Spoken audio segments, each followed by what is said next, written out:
All right, let's do it, guys. You ready or what? Yo, Celtics what with the up? win against the Toronto Raptors, 109-97 in this one. And five players in double figures. None of them were Jason Tatum, but we'll see how everyone feels about that because this game, of course, wasn't pretty. Wasn't the He prettiest he game. was in double figures actually, Josue. Double Well, I figure mean, The assists. free throws. yeah, but you know what I Double mean. figure assists. He actually flirted with the triple double here without He scoring. did. So we'll see how everyone reacts to that. I think it's a good thing, but of course we'll see how Oh, that's some spin. Jimmy and Bobby feel about it. Jimmy Toscano, Bobby Manning. I'm of course Josue Pavone. Sherrod Blakely is going to join us in a little bit to break this one down.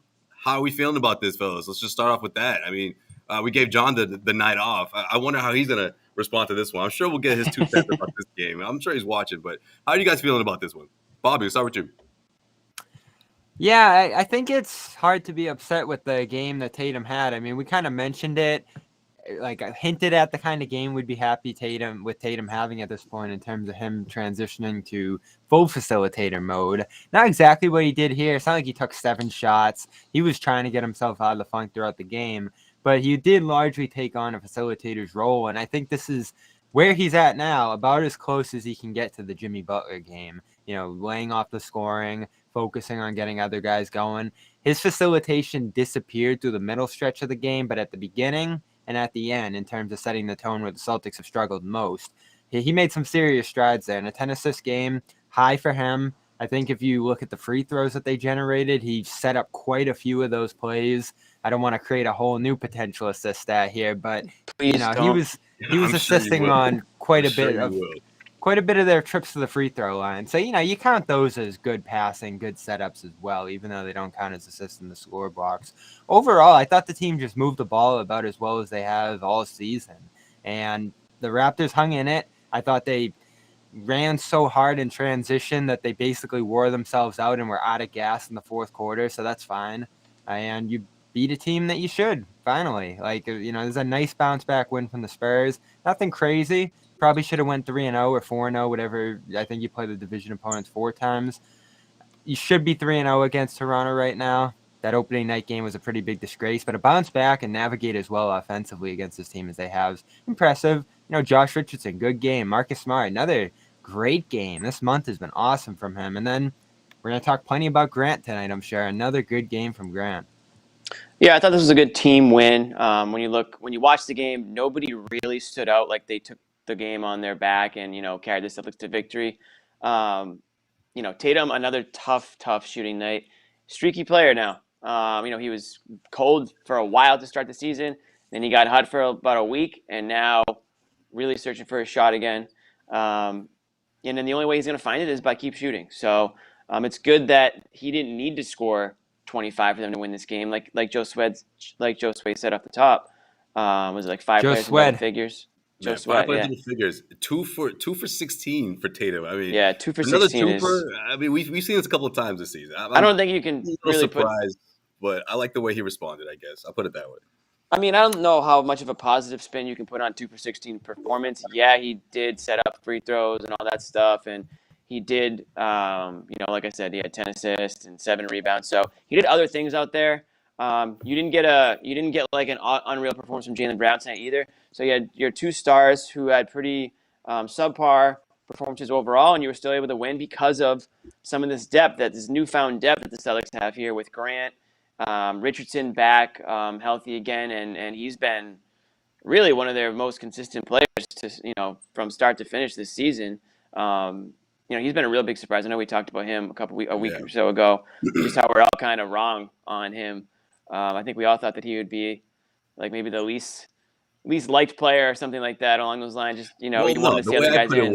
We were more excited about his defense than his offense. Like the offense would be a bonus at this point, but I mean, look at it. 18 points. We didn't know the Celtics. We didn't know the 6 Celtics of 11 offense would be though. this bad. He was the mid-range king tonight. Yep. He was killing it.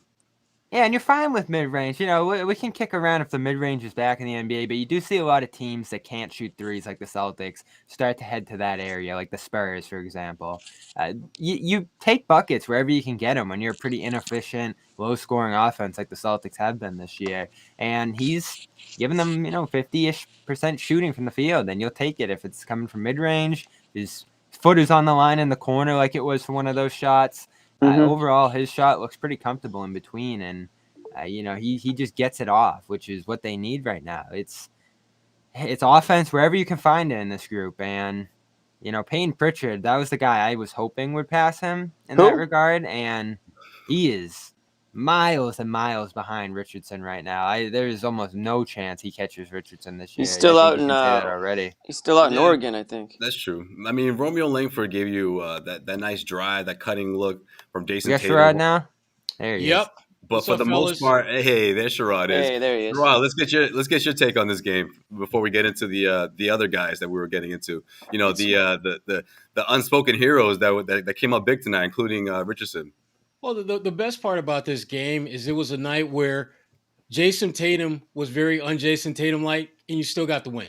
I mean, he was dropping dimes galore. You look at him this season, he's only had like 3 games this year where he's had 6 or more assists, and guess what? Shocker, they've won every one of those games. So this is – and when you look at the course of his career, when he's had 6 or more assists, they've won I'd say 63, 64% of those games. So Jason Tatum, the facilitator, is very good for the Celtics. Obviously, that's not necessarily the thing he does exceptionally well, but it's something that there's certain nights when his shot's not falling. This has to be the default button that he hits. I got to get other guys' shots. I got to make Marcus Smart look like, an exceptionally great shooter. I got to make Grant Williams look very un-Grant Williams-like, and he did that. You think he came in with a passing mindset, Sherrod? Because he took a ton of shots, too. No. Hell no. Jason Tatum didn't come to the damn game looking to pass. Yeah. To me, it became a function of him realizing that this is just not my night. And I love the fact that Jason made that pivot to being more of a facilitator rather than forcing the action. Because we've seen a lot of games where he'll miss 7, 8 shots, and he'll just keep jacking. He'll have guys wide open, just begging for him to pass the rock, and he'll just keep jacking. Tonight was not one of those nights. He recognized that it wasn't his night to score. It was his night to be a facilitator, and I give him props for that. He absolutely gave the game what the game needed. Yeah, I thought it was interesting, too, because there were certain stretches where he made that pass the very last second. And he almost surprised his teammates. They're like, oh, wait, no, you thought I was going to take this? No, I'll get it right back to you. Extra pass to Marcus Smart, extra pass to Grant Williams. And then on the other end, right, they try to give it back to him. I thought one play in particular was when Marcus Smart in transition got a nice look for Tatum. He was unable to convert it, but it was those kind of looks that'll help him get his game back. And, of course, attacking the basket, which he started to do, and then finding other guys, finding cutters. Swinging the ball, even though he wasn't quite sure if he was going to get it back, which is, I think, someone that, for someone like Jason Tatum 2 weeks ago, he's like, no, give me that shot. I want to take this one. I have to put this team on my back, and that's the way we have to get out of this one. But that wasn't the case. Yeah, I mean, I thought Tatum's his whole game was just really, just having the power to pivot to a style that that fans have been begging for him to do more of when he has those nights where things aren't going his way. If you can't score, find other ways to help the team win, and he did that with the pass and rebounding, which I think that's been a part of his game really. All he's been excellent the last week or so in that regard. Yeah, he's been really good, I think, for the most part this season when it comes to rebounding, but finding ways to help the team win other than scoring, which I thought he did a great job of that tonight in passing. And obviously that had a lot to do with the fact that his shot just wasn't falling. But give him credit for recognizing how he had to put his imprint on the game. And it wasn't scoring tonight. It was obviously getting others involved and letting them do the work. Grant Williams going to work. Yeah, man. I'm still letting that one marinate. That one hasn't fully marinated on me. No, he showed out. Nice to see some guys moving off the ball and such. Him and Richardson do that. They're the best 2 on the team in that regard. It really allowed Tatum to open up because, I asked Richardson this before the season started, and I did think it was revelatory because when we talk about Tatum not passing, I think what gets underrated is other guys don't get themselves open or make themselves available to him, Brown especially. But Richardson said you got to make yourself available to Tatum. You got to find the ball. And he does that. He's one of the few guys on this team that actively moves off the ball, frees himself in open space. Grant does that so well. So those are guys you got to play a ton to open up the offense here. It has been so frustrating. Never mind the 3-point shooting, Smart's decision-making, all the stuff that annoys us about this team. They lack a movement off the ball. Like when you go watch the Heat, or some of these other teams like the Jazz, like they move off the ball and get themselves free. When you just see like 4 guys with their hands like this at the 3-point line for the Celtics, that drives you crazy. And it's nice to see a game like this where they were a little more active. Teams like Miami, as you pointed out, there's a certain intentionality about them when they're on offense and making sure everyone is involved, whether it's moving to screen for someone to get open or whether it's just simply moving to force the defense to shift a little bit. The Celtics don't do enough of that. Here's the thing, though. They have the ability to do that. We've seen glimpses of that. They just don't do it consistently. Everybody has the ability to do that. It's like, yeah, it's like passing the ball. Some teams are just jacked up where it ain't in their DNA. They're not trying to. That's not who they are. I think that's part of the Celtics DNA. I really do. When you look at the guys that they have, you don't have guys who are great ISO break guys down. They have to move in order to get open and to knock down shots. And there are other teams where they have guys who think that they can just get any shot they want to, which leads to like 4, 5, 6 turnovers. And again tonight for them to do it, and you don't have Schroeder, you don't have Rob, you're not nearly whole as you would ideally want to be, and you go on the road, hell, you go in another damn country and beat a team that is thirstier than you for a win. The Raptors were, and you still were able to not only win, but the fourth quarter, which has been your Achilles heel. Because remember, the Celtics are the lowest scoring team in the NBA in the fourth quarter, and yet that is when you put this thing away. Right. I mean, that's what makes this win so, I think, important for the Celtics team. It's not, again, it wasn't the prettiest win. Like I said from the top, it wasn't the prettiest win. They didn't go about it the whole stretch of the way, especially with someone like Jason Tatum that was ice cold, but they adjusted. And you look at the stretch from the beginning, from start to finish, one thing that stood out to me the most was what they were able to do in cleaning the boards. They were leading in rebounding, and against a team like this that I think that the Celtics would have probably struggled against, right? A few weeks ago, they struggled with their athleticism and with their size, especially not having Robert Williams out there. I think that's effort, guys. I think that's effort. I think that's seeing everyone buy into the system again, and of course, every single body, including your star player in Jason Tatum. That was huge for this team, and especially in that fourth quarter, where if he really wanted to, he could have tried to force the issue, but he didn't. He stuck with the program. Hey, you can't talk rebounding and not talk about Freedom. Our guy, Freedom. No, there it is. Our guy, Freedom. I was going to say it first. There you go, Jimmy. Hey, as of tomorrow, he will be known as Enes Kanter Freedom. So congratulations. Well, they have to say it after the 1, 2, 3. Free. They have to say it now. They have to. We're gonna say it forever. There's no way we don't. Yeah, but you can't switch it up, man. We talk about effort, energy, and giving the game what it needs. I mean, that's been Kanter since he's finally gotten the playing time that he's probably deserved. He seems like a player that is carving out another player who's carving out a role for himself here. Yeah. In the same way, 10 Grant rebounds has. in 21 minutes. Yeah, and he's another good plus minus tonight. The weird thing about Kanter, though, he's been doing this shit ever since he's been in the NBA. Right. I know. That's why, like for me, I couldn't. And again, we don't have access to practice. We don't see what happens in shoot around, so we don't really know why Kanter wasn't playing earlier. But it didn't make it.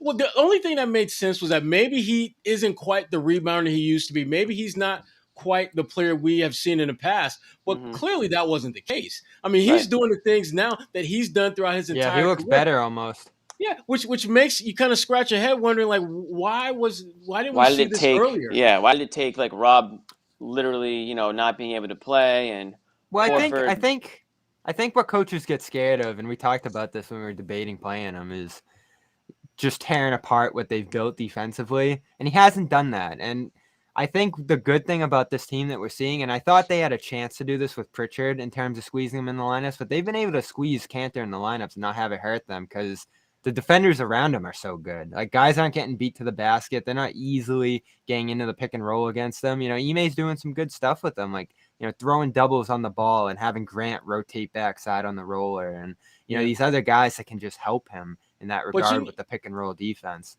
But you know what, Bobby? The difference I would say between Kanter and Pritchard is that Kanter has a very clear and undeniable strong suit when he's on the floor. That even though we know what the Kanter defensively looks like, and we know how problematic that is, there are clear and undeniable things he can do to help you win games. Pritchard What's he bringing me? No, He's it's not not making there. shots. He's not He's not really facilitating the way That's it. you You can want. just stop right there. He's not making shots, Sherrod. Yeah, He's not and he making had a shots. brutal That's what turnover. That one where he was on one side of the court and tried to pass it to the other side of the court where it got picked off. And I mean, you can't do that.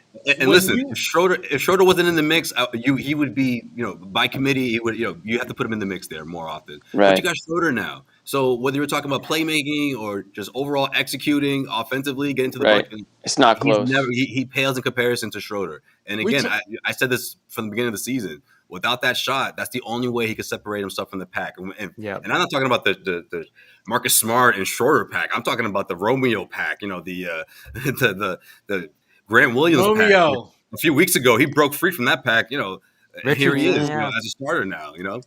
Yeah, Romeo, your boy, right? He hasn't broke free from those Crash your guys, boards. Yeah, Yeah, Kanter's you're right. rebounding is just awesome too. Like you start to think about. I don't think rebounding is immensely important in the league today. Like it just doesn't correlate with winning what's that much. tonight, Bobby? But no, Not when to you sound do like it that that, guy, but it was when you tonight. do it that well, like he does, like Right. 17 per 36, which is just a ridiculous number. There it's is like- an art to rebounding. Guys know where to be, where to stand, where the ball's Yes. gonna, go off the And rim. when you're playing a team like the Raptors, who they're terrible in the half court, a big way they make up their Rodman during The points is Last chasing Dance. the offensive boards. Like he just swallows them up. Like there's no chance you're getting an offensive rebound. Well, over that's him the thing, out and there. that's what the Raptors do well, right? Second chance points, the energy and the effort plays. So if you have a guy like Kanter out there sort of disrupting things, We don't on even have a misses- Kanter banner. Here we are, second segment, Kanter. Yeah, right. Well, anyone who saw the game knows what he did. They don't need the banner to remind them. But and the stats don't sometimes do it justice. We said it although already. What tonight did we they say? did. 11 rebounds in 20 minutes. That's all you need to know, right? By the way, Yeah, 10 like that. rebounds in 21 minutes. And what, like excuse 8 me. points or something? Nine It was a points. plus what? Plus 15 or something? Yeah, Something like plus that. 15, 17. yeah. At 15. Yeah, I mean that's a great, and those are the types of performances that you've kind of been getting from him off the bench, serving a role that honestly, the way it looks, they're going to need help at the 5 position all year. Whether it's Rob not being healthy enough to play or Horford needing some rest. He's You're a going to great need Kanter. third center, right? Like Totally. you can't beat that. Hell yeah. I don't know, fellas, but if you're going up against some of the best teams in the East, someone's got to protect that rim. No, That's right. Yeah, and there's Absolutely. weaknesses, but that's When you why get he's a Embiid great coming to third town center here- on a $2 million That should deal. be And interesting. great point, Jimmy. Man, like you're gonna want to play him against Embiid after what he did against him in the bubble, just in Mhm. terms of holding his ground down there. That was a great job he did in that series. I do want to look up the number. And he doesn't just in back terms down to of- people either. Ennis doesn't back down out there to anybody. Enes Kanter plus 12 per 100 now. Small sample size, but that's just incredible when you think of like his career splits. Mhm. That leads the whole team at this point. Plus 12 per 100. Better than Rob, better than Jalen. He's been good when he's played. There's no doubt about that. But with him, your concern is always going to be on the defensive end of the floor. And to your point, Bobby, they've done a really good job of masking his defensive deficiencies. And then I think it's easier to do that against teams like Toronto only because they don't have that dominant low post offensive juggernaut that can just cause Ennis some problems in a one-on-one situation. And frankly, Toronto, they didn't have that. I mean, Scotty Barnes is really good and so is Van Vliet, but they don't have that wing proven, established guy that when teams set up their pick and roll and they get that defensive switch where he's matched up against their wing, that's a problem. Philadelphia's going to be a different kind of animal because of Embiid. That's a game changer for Ennis. And it's a great opportunity for him. I mean, to really solidify his role in that rotation. See, I think that's a big part of why Grant has to be part of the mix here. I mean, granted, his skill set, the way he can stretch the floor is one thing, but him and those defensive switches, those pick and roll switches, like that's going to be huge for the Celtics moving forward. If he can really anchor that down and be someone that they can rely on going up against the Joel Embiids and the Antetokounmpos and the Bucks and the Bam Adebayos and the Heat, those teams will kill you off the switches, and especially if this team is it's going to be in one of these matchups against this team without someone like Robert Williams. Grant's doing well. I think Grant's production that goes a long way because he fits in so many different lineups, and his confidence is sky high right now. Right now, he's the most improved player on the team. Of the guys that came back from last year, Grant Williams is the most improved. Yeah, I agree. Yeah, at both ends for of the sure. floor, and just all around, which is surprising because I thought he'd be better, but damn, he's like rotation solid right now, which I don't think I would have said that a month and a half ago. Yeah. You know what he is, He Sherrod? You know That's what he is, Jimmy's Sherrod? guy, though. That's Jimmy's He's on guy. the top of the list of the waiver wire on fantasy basketball. He's reached that level. Right? No, he hasn't. Hell no. Someone's picking him up. Bullshit. He isn't up there yet. Depending We on can how check many yet teams, and see what the depending on percentages how are. many teams is in your league, you might not see him on the waiver wire anymore if you check your fantasy. If you're right playing, He's in one a of those league with guys. You damn lying. 17 players on your team, yeah, maybe You lying. you put If you're picking up You know what? Grant Monday Williams, morning, tomorrow you're morning he'll probably be on not. that list. I guarantee it. Watch. Yeah. Waiver You're picking wire, him up. Grant Williams. Your team is in bigger trouble than That says you want to 10%. admit to. 10% Yeah, roster, but what's his and those plus? 10%. That's not bad. Plus- He was he's zero plus coming 10% into the year. are probably I'm in the last place of their league. I'm No, willing to he's bet that plus- 10% plus that picks him 10%. up are the bottom 3 in their league. Yeah. You're not picking him Yeah. up. You're trying to get some W's? No, Hell watch no. Hey, Monday 10% has to be higher than what it was last year. That's for damn sure. So he's Everybody he's check your waiver definitely wire. improved. We all can agree he's improved. It's We'll about all an admit 8% bump from last year. Yeah.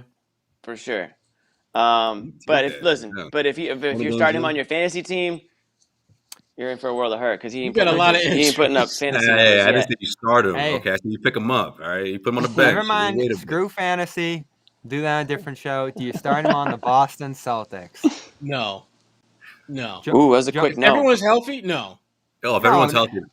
I mean, even when everyone's healthy, though. I mean, John brought this up 2 weeks ago to his credit. Why when do he you started always want to playing well. bench Robert Williams? Okay, that's what I'm this is not about. benching Rob. I'll bench Horford. I think he needs to lighten his load a little bit, and he was better today. I thought the Spurs game was his worst game of the season and had a bad one against Brooklyn before that.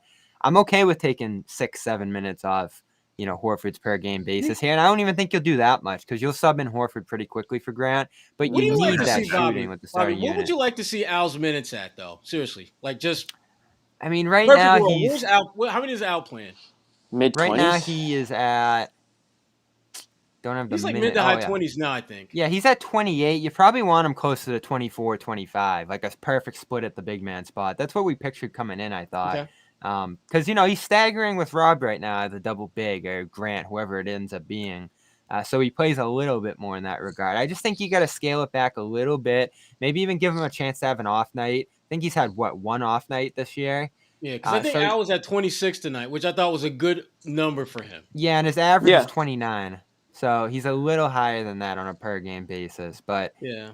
I don't think you have to scale it back too much, just a little bit. Kanter helps, and I think Grant helps in a big way. Yeah. I mean, Grant's It's really not. versatility is Yeah. big. Go ahead, Jimmy. It's a lot less crazier now talking about the idea of Grant starting than it would have been, if you're talking about it a month ago or obviously last season, you wouldn't dream about it. But the way he's playing now, if he can be a complement, listen, we're not saying start Grant because he's, a top 5 player on the team. Yeah. What people are about the saying, mix. what John's is saying is adding a complementary piece to that lineup might extenuate like other player. Like it'll allow Tatum and Brown to maybe do a little bit more. Grant being a player that's not demanding the ball, he's just kind of doing the little things. Looking for the open guy. Getting rebounds, doing the energy stuff like that. It just mixes up a little bit, and then you get a solid veteran in Al Horford coming off the bench and sort of anchoring that second unit. Now, if everyone's healthy, you've also got Schroeder coming off the bench too, I imagine now in this scenario. So you've got a pretty strong, 1 through 7. First 2 guys off the bench are theoretically starters on a lot of teams, including the Celtics team. They could start too. It's just kind of just moving players and pieces around to see what fits. I don't hate it. I don't know if they'll do it, but I don't hate it. And like you said, Bobby, it gives Al a little bit more rest. And I think the last thing you want is for Al to hit a wall at game like 50 of the season, and now you're really in trouble because you're already pretty thin at that position. So you really should be taking it a little bit easier with him anyways. And you can always play off the whole Al and Schroeder, having played so many years together in Atlanta. So there's a chemistry there that would help solidify that bench a little bit. You give yourself a real second unit there. Right. A chance to destroy teams in that spot. Right. And then you got, the way that Jay Rich is playing, we talked about him earlier, but I did not know his mid-range game was as good. His mid-range game is tight.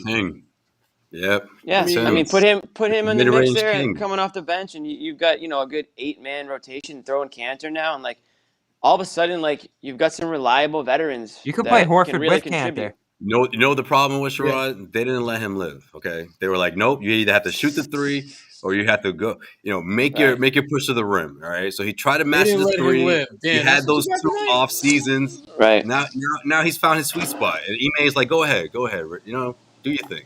That's your spot. He's got Yeah, freedom. and He's got Kanter He's with got him. freedom, right? He's got the Kanter with him. Okay.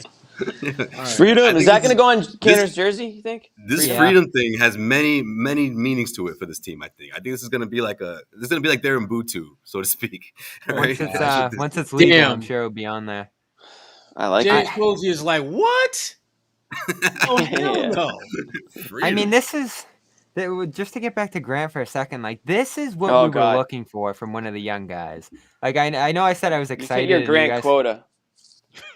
well, listen, it's exciting. If Romeo was doing this, or one of the guys we all picked going into the season, Pritchard in my case, like we'd be waving a flag and like doing backflips right now. No one gets excited about Grant, but this is the kind Except of you, Bobby. progress.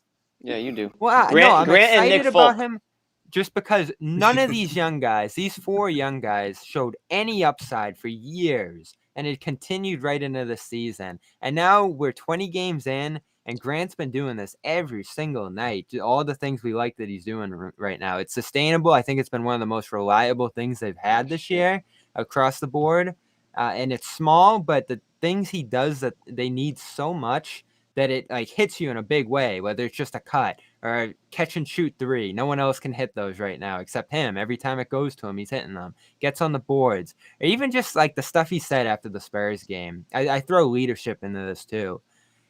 I don't know if they're receiving his voice. It's hard to tell because, we're not in there the way we usually are. But the stuff he said was a real earnest, and I thought well thought out attempt at, poking at Tatum a little bit for his approach, calling out the whole team for just making excuses and leaning back on excuses, and overall just trying to get them going, saying that this isn't acceptable. We can say injuries and all this stuff all day long. We're young, but like now's the time. We got to win now. That was the line I loved from him after that game. And for him to go out there and back it up with his play, like he couldn't do this if he wasn't playing, but he's playing well enough for him to be able to go to the podium and, speak his truth on this team right now. And no one else is doing that. I mean, Tatum thought they played well after the Spurs game.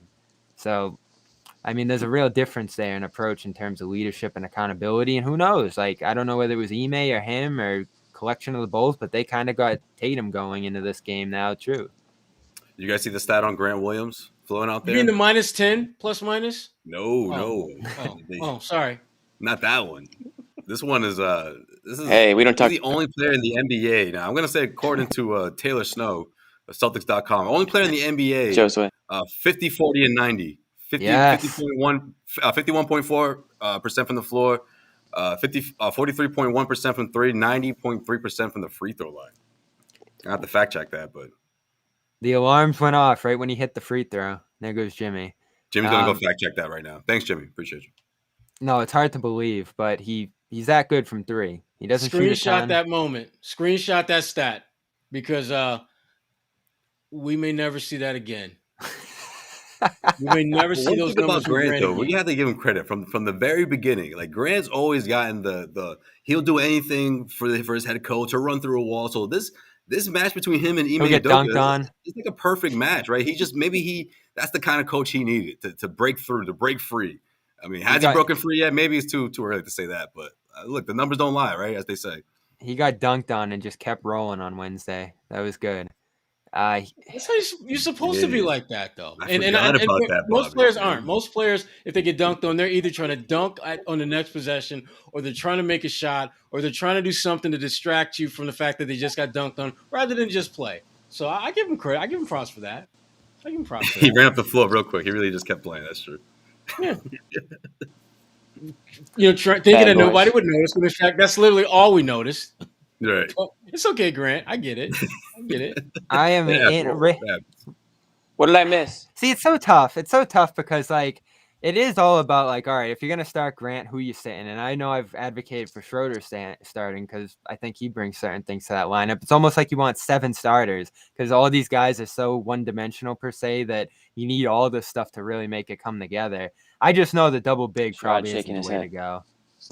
I'm shaking not my head fair. on the Schroeder thing just because I love him coming off the bench. Yeah. I love seeing Dennis, a guy that I know can score in this league, a guy that I know if the tempo is at a high pace, he's going to keep it there. If the tempo is not great, he's going to push it. He's going to be in some way, shape, or form a difference maker when he gets in the game. And I love having a guy with that capability coming off the bench. That, to be honest with you, if you put him in a starting lineup, I think over time he's going to lose that impact because you're playing with a Tatum, you're playing with a Brown, you're playing with these guys that they have their own flow and rhythm about them. And while you can play with them, I'm not sure they can play with you. Whereas coming off the bench, I love Dennis in that role. And again, Bobby, I'm not crazy about the idea of having Al come off the bench, but I much more am amicable to that than having Schroeder in that starting lineup. I just I don't agree. think over time that's going to work. I think Al coming off the bench could work. It could be really good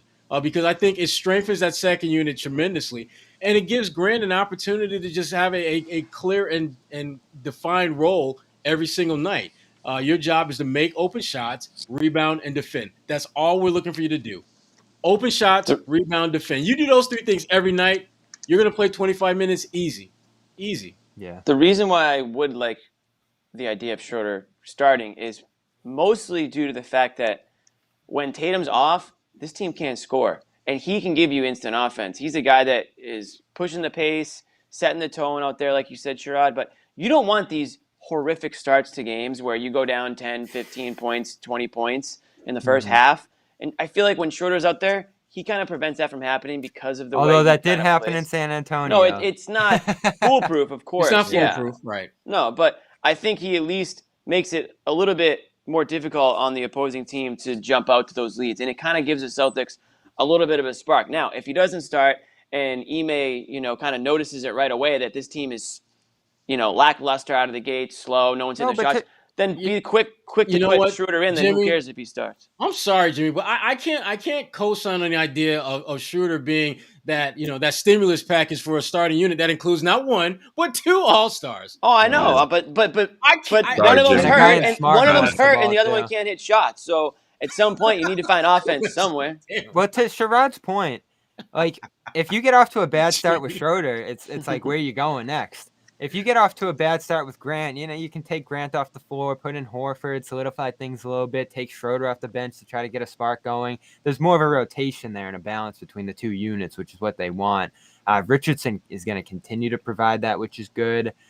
But like Grant, the point with Grant, and John brought this up originally, is you're not going to bring in Grant off the bench and just expect him to get rolling. You want him to be out there because he plays off the good players. It was almost like Rob last year. It was like, all right, Rob's limited off the bench because guys aren't setting him up. He's not playing with the best players. He's not accentuating the best players. So you put him out there with the starters, and he helps them, and they help him. And that's sort of the deal with Grant here. Like, if you look at Grant's numbers coming off the bench, they're terrible. He's shooting like 37% from the field. And coming off the bench, he's shooting almost 50%. I mean, starting, he's almost 50% from 3. So he just fits here better. And again, I'm sure everybody would fit better with a starting unit than coming off the bench. But on a team where you want more guys involved than less, if he's going to actually be involved starting rather than coming off the bench and not being involved at all, I think you kind of make that accommodation, knowing that other guys will be able to continue to thrive coming off the bench like Schroeder, Richardson, Horford. That's a pretty good second unit right there. Yeah, and I don't want to let Tatum or Brown off the hook by having a guy like Schroeder out there with that starting unit. I want them to be the focal points. I want them to evolve into guys that we can count on. And by we, I'm talking about Celtics Nation. They can count on to lead this team at the outset of games. Do they do as great a job as they should? No. Will they get better? I think so. Schroeder, I like in the role that he has as a stimulus package off the bench. I don't want him with that first unit unless guys are out with injuries. Yeah, and then you get into the same way, and of course he could finish games too, but depending on the situation. That's why I was just how going to he's say rolling, how other guys are rolling. Right. I think he Right. typically is in there at the end of the games because of what he does give you on offense. So, like you said, it's not really always about who's starting. It's about Joe what Sway. makes the most sense. What's up, Bob? Can we get to the guy who won this game, please? Who won this game? Who won this game? I mean, Al Horford? No. Boy?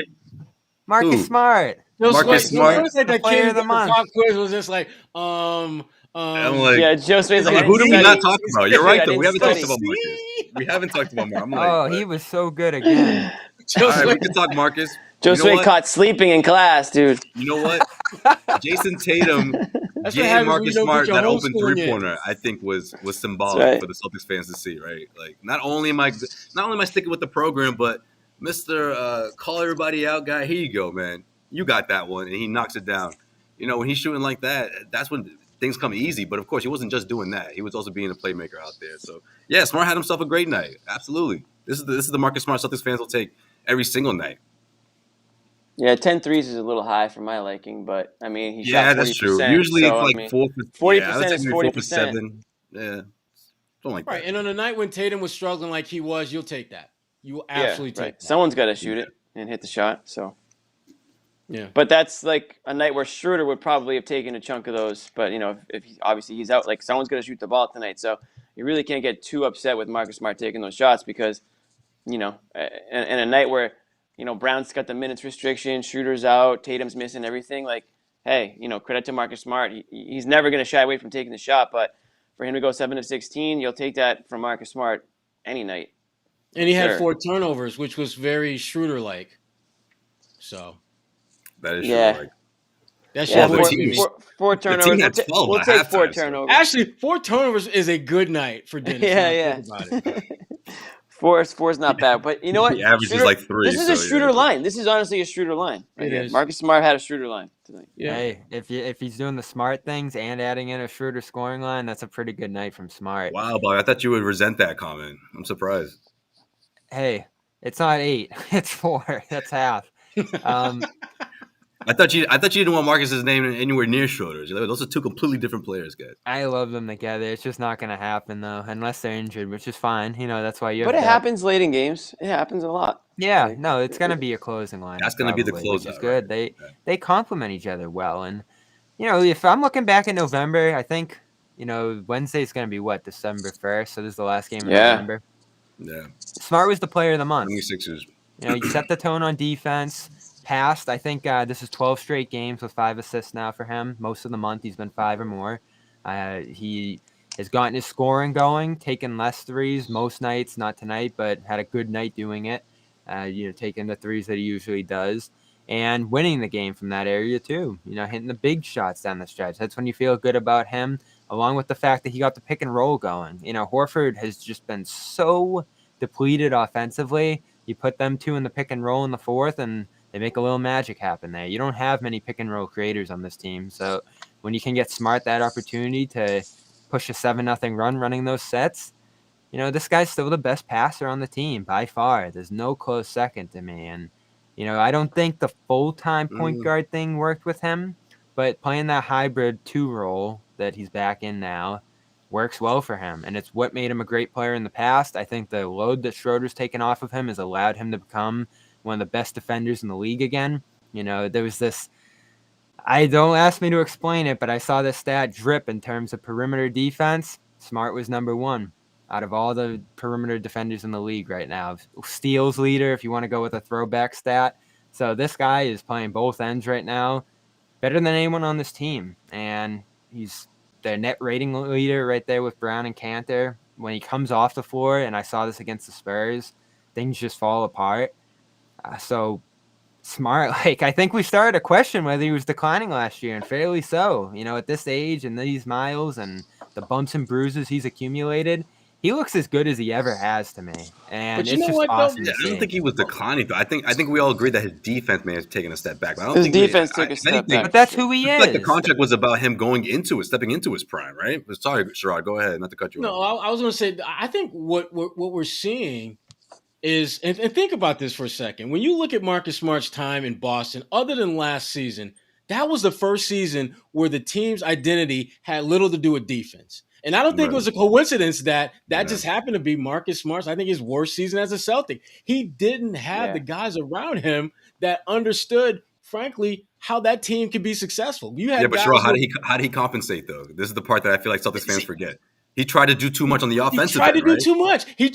He tried something different that they were doing, and it didn't work for them. It didn't work for him. So this Right. year, Ime comes in. He's like, fellas, we got to get back to playing defense. And even though we're switching everything, it took them a minute to realize you don't need to switch every damn time the ball is passed to another guy. You can actually stay with your man for a minute or two. It took them a while to figure that out. And I think this team, they've gotten back to being a team whose identity is rooted in defense. And that's when you're going to get the best out of Marcus Smart all around. I think his entire game is better when he's surrounded in a culture that's about playing defense. Because what they did last year, that wasn't defense. That was more like it was so offense. bad. That was offense. There wasn't much D in that. If it was like lowercase D, small font D.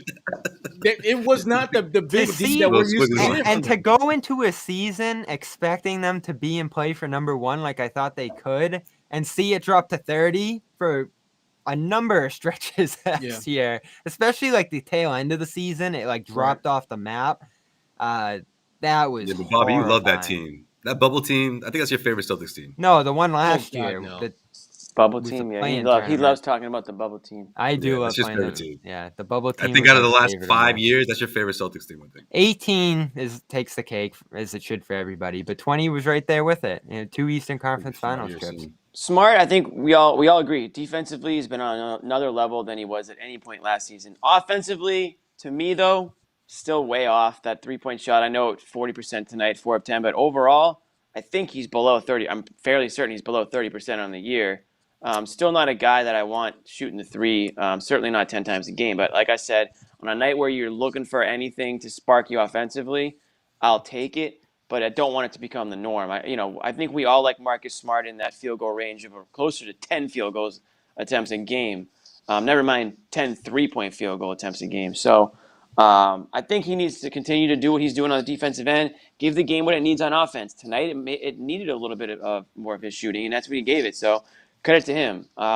If Tatum's going to be going through this funk, off and on, I know he had 4 straight games of 30 points, and now he is prone to these type of performances or disappearances on the offensive end. And when that happens, sometimes it takes a little bit for the rest of the offense to sort of adapt to that and say, okay, well, it looks like I might need to take a little bit of the scoring load tonight. And that's kind of what Smart did tonight. So credit to him. I don't want it to become the norm, but at the same time, obviously I don't want Jason Tatum to go 2 for whatever. I don't want that to be the norm either. So you kind of have to have one or the other. You can't have nobody taking shots or hitting shots on any given night, or you're going to lose. This is a game you won. If you can get a W out of a game where Tatum struggles so much on the offensive end, then you'll take that. Well, the thing about Smart though is he's going to have more games like this where he's going to make shots because just the law of averages says that his average is going to go up. It's not going to go up a ton because he's a low to mid 30% shooter from 3-point range. Yeah, he's not going to shoot 22% all year long. Right? Yeah, but his numbers are definitely going to go up because he puts too much time in for them not to. And to be honest with you, I think he's slowly but surely figuring out how to be a 3-point shooter with this group and not be a shot chucker in the process. I mean, there seems to be a little bit more a selectivity about him in his shots. I would say the last couple of weeks than we saw at the beginning of the season, where it just seemed like he was just taking any and every damn 3-point shot that he saw his sights set on. And that I don't think he's doing as much of that anymore. And that's a good thing because he shouldn't be taking 10, 12 threes a game. I mean, if he takes 10 one night, he should only take 2 or 3 another night. There needs to be more. There needs to be balance, and I think he's understanding that. Yeah, and to speak to Jimmy's. Go ahead, Josue. No, I was just gonna say I think a lot of it had to do, Sherrod, with just being left open so much, frustratingly just disrespected. I feel like used to get into his head, obviously coupled with the fact that guys were kind of just doing the same, sort of doing what they want to do. Other guys' approach were similar to what we saw from Marcus. So Marcus, I thought, was sort of thinking, well, I could do the same thing and try to save the day, and it just didn't work out most nights throughout the course of the season last year. Yeah, and to speak to Jimmy's, this is what I find most interesting about this team is they try to find themselves in a facilitator sense. There's still no go-to guy in that regard because Smart hasn't become that. I think some people pictured in their head him becoming the lead point guard. That's what people wanted all the time and set people up. It's not there, and I don't think they play a style that allows that to be there. Even Tatum, They've tried to get him to be the playmaker, Brown to be the playmaker, but it always just ends up becoming by committee. And the thing that is so difficult for me Did you just big screen yourself? No, I didn't. Was that Joe Sway? Jimmy, I got to put my charger on. Go ahead. Listen, keep talking. Jimmy strategic producer move by Joe Sway, and Jimmy just tore it in half. But anyway. Yep. You saw that, right, Bobby? Thank you. But Bobby, you were producing, so I thought you just big screened yourself. You're like, I want everyone to see the point I'm about to make. That's what I thought. And here goes the show. Joe Sway is big screening himself. Now Joe Sway is big screening himself. He doesn't know what. Just wait, you in like an interrogation room or something? No, man. Sorry, Bobby. Go ahead. What were you saying? There goes the thought. Continue. Thank you, yeah, sorry, dude. There goes the thought. My bad. So, who is the go-to guy? Is it like who are you turning to down the stretch of a game when you need some creation here? And that's probably a big issue in the fourth quarter, right? I've asked Al about this. Like, you guys don't know who your lead ball handler is. It just flows through the game, and all of a sudden Tatum's not finding his scoring, so he's passing a little bit, and maybe Smart decides he wants to do some PNR down the stretch. Oh, Jaylen Brown, opening night, he's running the offense. It's great. Like, I think it works throughout the course of games, this by-committee approach. Defenses don't know where the ball is going. It's swinging. But then it comes down to the final stretch there, and for a team that's last in net rating in the fourth, I think it's a fair question. Like, is this style conducive to a team being able to close games when you don't really know who is your lead ball handler? You don't have a Chris Paul. You don't have a Kyle Lowry or Jimmy Butler, one of these guys who you know the ball is going to be in their hands, LeBron. It's been like this for a while with the Celtics, and I do wonder if it's an asset or a detriment. Well, I think the person that's supposed to be is Tatum.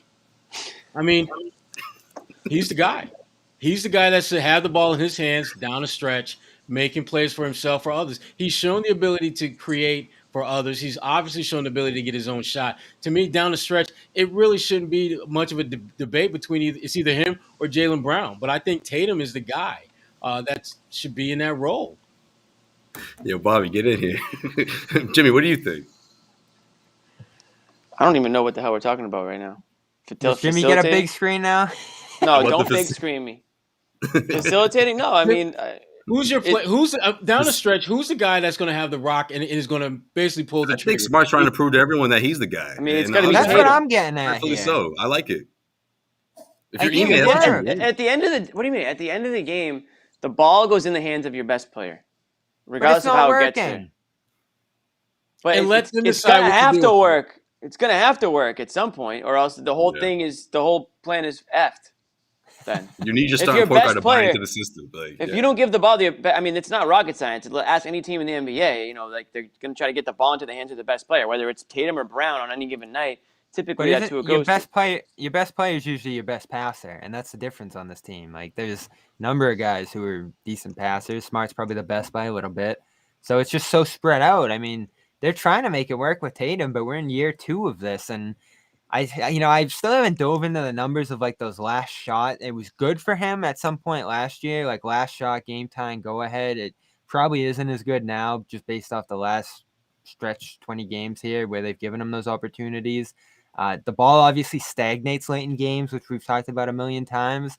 Smart's a guy whose intention from the start, as much as we bemoan some crazy shots, is move the ball. Like, he's always looking to do that. Guys cut off him. He posts up in the lane and they're running to the basket.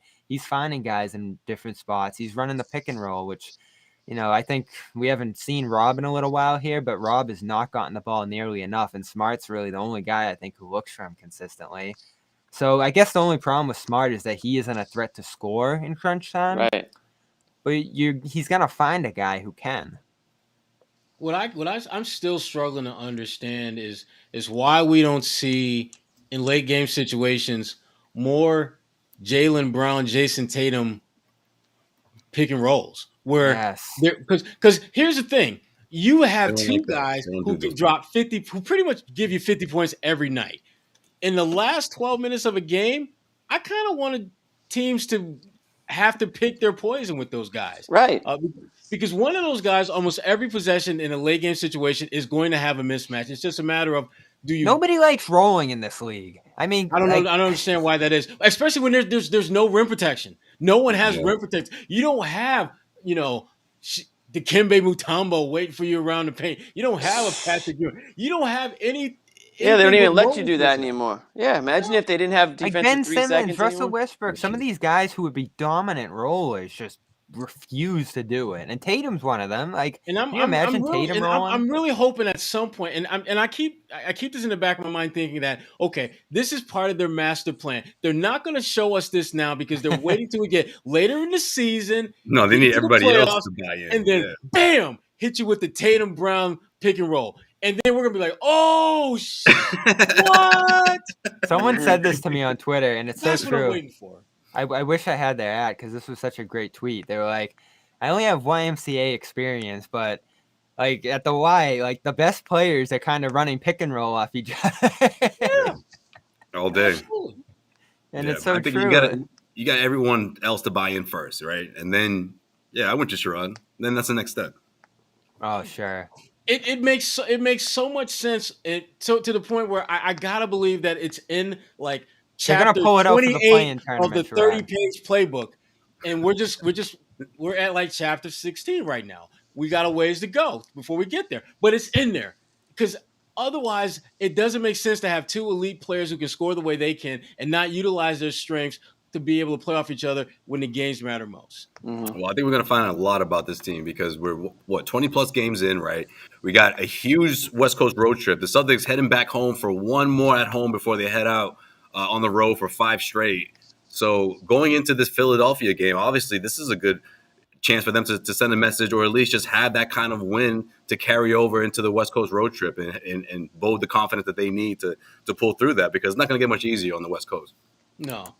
They're doing a better job, I think, the last couple of weeks of really trying to establish the post game. And not your traditional guy goes in the post and just looks for the rock. Actually attacking, trying to finish at the rim. Josh Richardson in that mid-range game has been great. Tatum has looked to go in the post a little bit more, not as much as I wish he did. Your boy Romeo's trying. More. Your boy Romeo's Right. trying a little bit. Right. And Romeo is doing his damn thing. Shout out to my man Rome. Cutting Doing through. the damn thing. But Stock's looking right. I still want to see Tatum and Brown in very intentional pairings, pick and roll, setting screens. Anyway, What's that? What's that? I thought Bobby. counting the passes between here. I wasn't counting them tonight. I noticed one in the fourth, but it was after Jalen drove to the rim. Jimmy ain't count no passes. Hell no, I'm not counting no damn passes. Potential assists, potential passes. He's got the Jimmy's all 1, about the 2, potential 3, assist 4, stat. That's his 5. favorite stat. That's my Jimmy was least like, favorite actually, stat. Jason Tatum had 22 potential assists tonight. No, there was one possession on the offensive possession for the Celtics where Jaylen Brown got the ball and didn't really look for anybody. Drove, missed, got his rebound, then dished it back out, and then got the ball back again. Then passed it to Tatum, and then Tatum just kind of head down, sort of tried to get his shot off and missed that one too. So that was kind of a microcosm of the season, I thought, right there in that one possession. But I didn't see a whole lot of. I mean, Bobby, you're the one who's been tracking it a little bit more than I have been. I know that. Yeah, obviously Their lack of passing. It was 2 last game, which was just absurd, no matter the standard. And everyone's like, "Oh, what are the other stars doing?" And like, "Oh, like."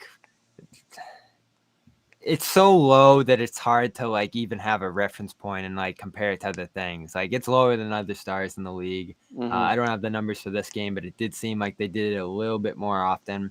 And if you look back, there is a possibility of them doing it far more than they are. That opening night in New York, Sherrod and I were there.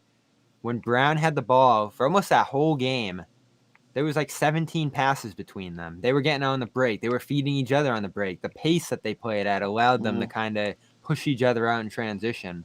And I almost wonder in this dream world that we're probably never going to see, if Tatum was playing off Brown, would there be a little bit more balance between them? Because it's some fault of Brown's too. Josue has talked about this plenty. Like Brown's just stuck in the corner, sulking almost when Tatum's on the ball and doing what he's doing. You got to cut like Grant's doing, like Richardson's doing. He has the ability. Brown's an explosive guy. Mm-hmm. Get a backline alley-oop from Tatum. Will we ever see that? Should we take money on it now? I don't. I'm dying to see it. Backdoor cut like Avery Bradley back in the day. Yeah. Well, you saw it a little bit a couple of nights ago when no one could score throughout that drought. Ime's got to show some Jalen film. tried. He loves showing film. He's got to show some film of that Isaiah team because I said this the other day. Lord knows it wasn't the best group of shooters, wasn't the best group of offensive players in general. Isaiah was not. Oh, Chris I think Paul. Al's talking about that stuff. No, Bobby? Maybe. He could be. Yeah, I think Al remembers like what they need to look like in terms of pace. He's talked about that a ton in terms of who they want to be. Mm-hmm. Al would even handle the rock and set things up a little bit back then. Mm-hmm. She doesn't do anymore.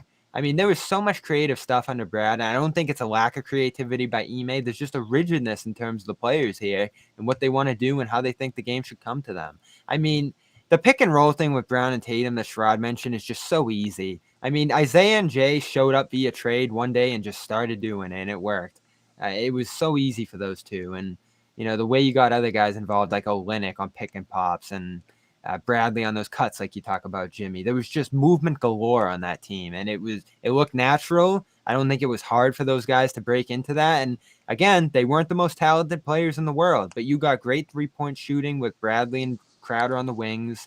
You got great pace from those guys, stops on a team that did not have the best defensive personnel. They just made it work. And, maybe it wasn't easy. They made it look easy. And this team somehow, even with more talent, makes it look difficult to run offense. That's true, Bobby. Jay Crowder is not walking through that door. I think every Suns are Celtics cruising, fan though. feels Every that time. way. The Suns are you know, doing their He thing. used to walk through that door, but not anymore. Yeah. Sherrod, what do you got? They wanted I Gordon. mean, this matchup against Philly, I think back to, because of the way Grant's been playing lately, I think back to the last time Grant went up against Joel Embiid and the Sixers, and it wasn't so great for him. So this is redemption time, right? That's just one angle I'm working with here heading into this one. But what do you got? I want to see Joel's daddy back in the game doing daddy things, and I'm talking about Big Daddy Al Horford. We all have been around this team long enough to remember when it wasn't that long ago where Al kind of owned him. And Al, I don't know if Al still has the exclusive rights The mental to him edge. like he did before inside his head. But I would hope that for one game Al could bring that back. Could just kind of dust off the papers and just say, "Bam! Remember, I own you." I still got that right. I still own you. Mhm. I would like to see that because that's to me. Again, Joel is such a dominant force now, such a dominant force that you're gonna need any and every potential edge mentally to and the fact that he's still working his way back from COVID, which is crazy because he doesn't look like he's missed a day, even though he missed a number of games, being out. Al's going to be a big part of this game. I can't really count on Rob because Rob may play, he may not play. I don't know, so I can't. Ennis, I think, is going to give you all that he can, but I don't know if this is an ideal game for Ennis to have one of those 10 rebounds in 21 minutes kind of games. Al's the one guy that can I think, really give you a shot at beating him. And obviously, Grant, if Joel is not going to respect him when he's out there, Grant's got to make him pay. He has to make him pay. Well, no, the thing for me with Grant is what Grant's happens gonna make Joel pay. Ain't that something? Ain't that something? But Jimmy, this is the thing that we do know. Jimmy, we do know this. We do know that Grant will try and guard Joel. Sure. Joel will not try and guard Grant if he doesn't have to. So he's got to make him pay. That is true. Like that. Grant's got to make him pay for that. This is hit a shot. A game where I would start Grant. If he hits He's those got to shots, stay out of foul trouble. I can see Grant picking up 2 quick fouls in that first quarter. So you got to be that's the problem. It's so difficult to guard Embiid, where it's like you really do need all hands on deck because you just need for the fouls alone. Sometimes kind of cover him, but you're right. I mean, you want him to shoot down that confidence. That's what I mean going into this one. And the Celtics, they do foul quite a bit, as they should. Send his ass to the free throw line. If Embiid shoots 13 free throws, that's a success. Like that's how.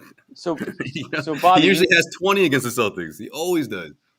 Bobby, you correctly called that the Nets would probably blow out the Celtics, and they did.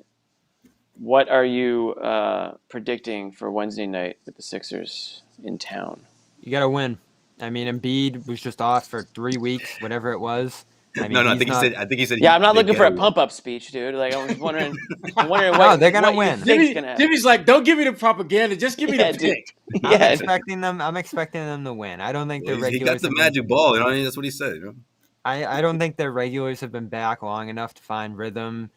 We know Embiid, it takes him a little while with the conditioning, and he was out for 9 days with COVID. 9 games, right, Sherrod? Not even 9 days. It was 9 And he said games. it was pretty bad for him too. Yeah, he had a bad case, and they lost to Minnesota in overtime on Saturday. So they'll have a little bit of a break here too, I believe. Not as big as the Celtics. They're going to get a couple days here, and they should be fully loaded. Like Rob's, in terms of Richardson, the time it took him to recover, Rob should be back. Schroeder, Ime said today, will be back for that game in all likelihood. So you're finally going to have a fully loaded roster.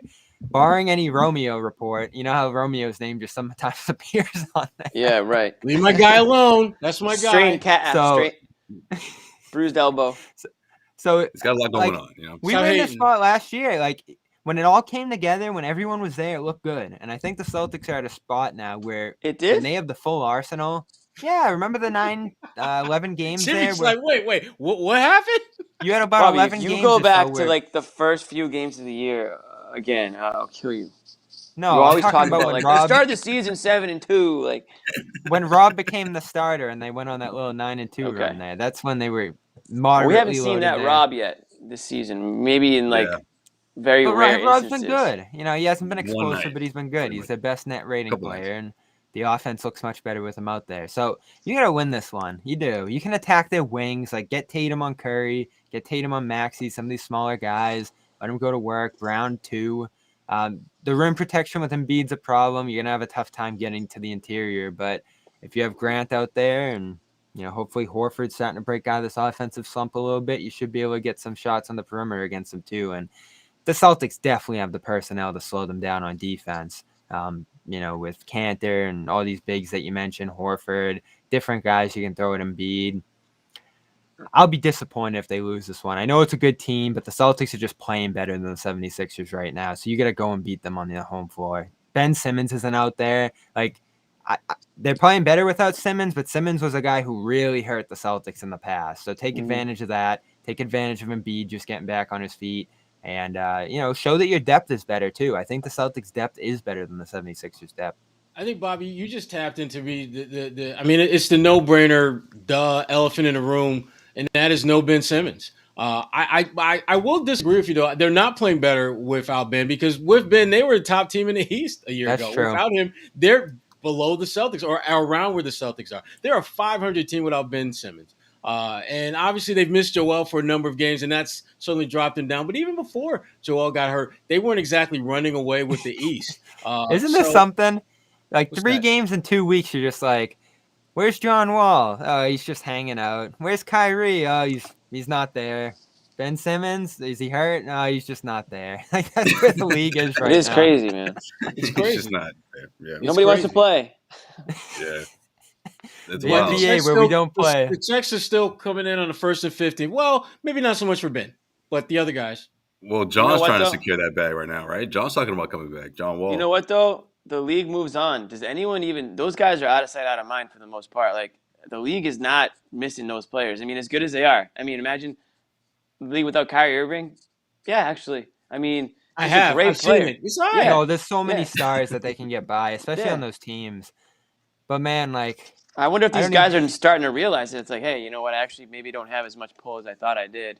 You know, everyone's kind of forgetting about me over here, and especially John Wall. I mean, John Wall. He's become a footnote in the NBA. Well, everyone thought that history would repeat itself. The way what happened with James Harden, the way the way players typically get themselves out of situations where they handpick a team, they take all their assets for what it's worth, and they make that trade. I think that was the formula. I think John Wall was thinking was going to happen, or someone like Ben Simmons thought was going to happen.